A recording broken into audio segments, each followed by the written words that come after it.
Hey sports fans, Coach Nick here and welcome to B-Ball Breakdown. I got another great post for you, excerpts from an interview I did with Tex Winter, the legendary Lakers and Bulls and K-State coach who invented the triangle offense. Also, our previous post, we're having a great debate about whether or not Bill Walton was the best center of all time, and when I said that, what I really mean is, for that year and a half that he was completely healthy, nobody had ever played the center position better than that. He was perfect. He could rebound, defend, block shots, pass, score, anything he wanted to do. He was a perfect basketball player playing the pivot. And that's what I mean. So if you want to factor in longevity, okay, of course, I can't argue with Kareem or Wilt or even Russell or Shaq. But for that year and a half, man, nobody ever played that position better than Bill Walton when he was completely healthy. So sit back and relax, enjoy my excerpts from my interview with Tex Winter. Well, he was a teacher. He was a YMCA type. As a matter of fact, I don't think that basketball was something that really was a priority with him. They found a peach basket and put it on the balcony, and didn't even take the bottom out initially. They drilled a hole in the bottom of the basket and used a stick to punch the ball out when it went through. The sport that James Naismith invented, Dr. Naismith has invented, was nothing like the sport of today. Matter of fact, I'm sure that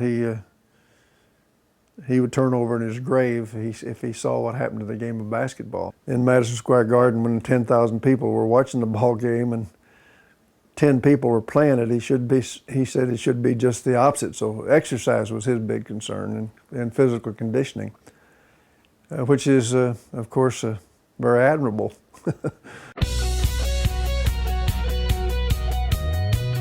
You'd have to say that, in my mind at least, that PHOG Allen was really sort of the father of basketball coaches. He's the guy initially who really kind of tried to make a science out of it and develop plays and talked about strategies and talked about winning and losing. Then PHOG, in his very last game, last game that he coached was played in PHOG Allen Fieldhouse against my K-State team, and we beat them for the conference championship. And that was his last game. I always, in some ways, felt a little badly about that. But PHOG just took it in stride. He said, "Well, it's just another game," and congratulated me. And he called me Texaco. And I had a very good relationship with him, and I liked the guy. But I think he was ahead of his time in coaching, that's for sure. When I went back to K-State from Marquette, and then Chamberlain was recruited to Kansas, and of course everybody in the conference then said, well, they practically conceded the 3-year championships to Kansas. Freshmen were not eligible for varsity ball at the time.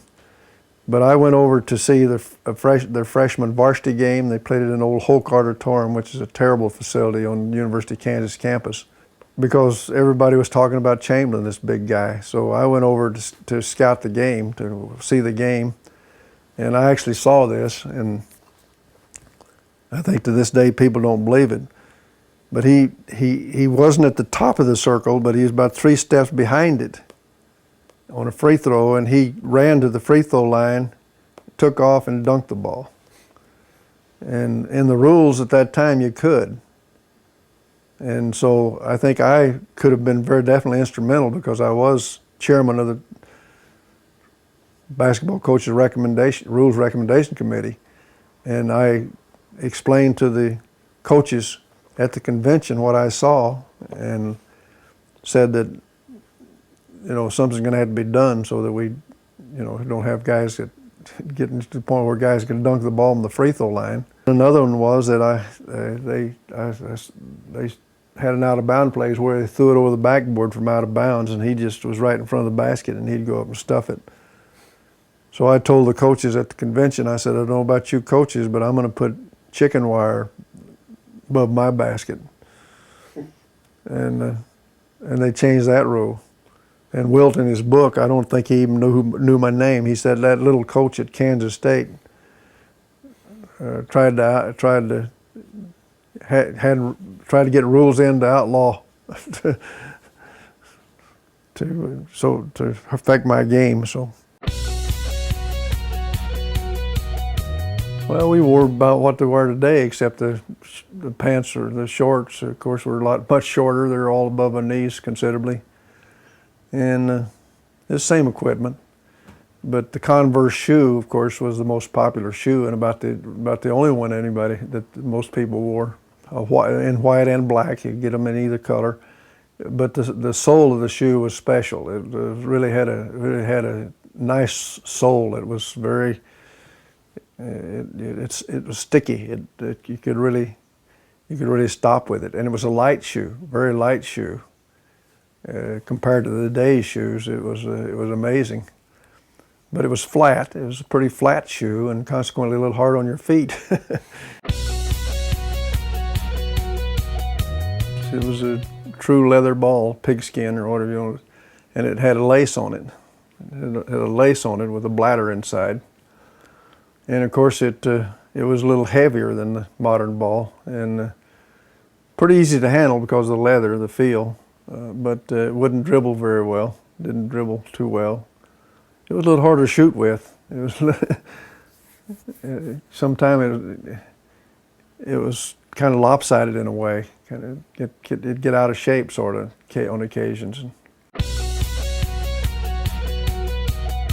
But Johnny Wooden's high pass, high post, basic cut offense, the basic cut off the high post, and then the things that he did out of that, very similar in many respects as far as the basic principles are concerned to the triangle.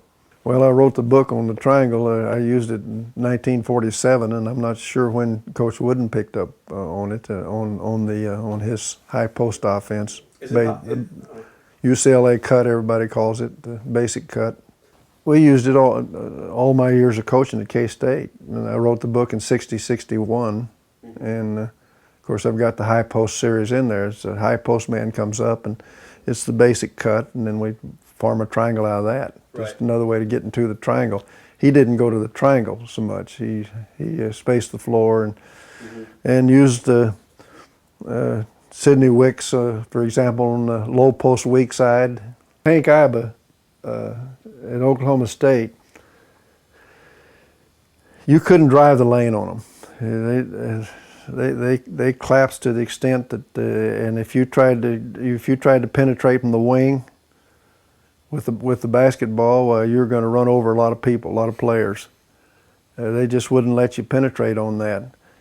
So what I did out of the triangle, I developed the concept because they're dropping off the wing and giving you an opportunity to start your penetration, and then they close in from the weak side, fanning the top of the circle guard away, like you're seeing today all the time, fanning them away, and then when they help, actually they're vulnerable to the pitch and the shot. And we had to develop that particular series of options in order to combat the way Hank Iba played his defense. And that's kind of how a lot of things in the triangle offense evolved, is reacting to defenses.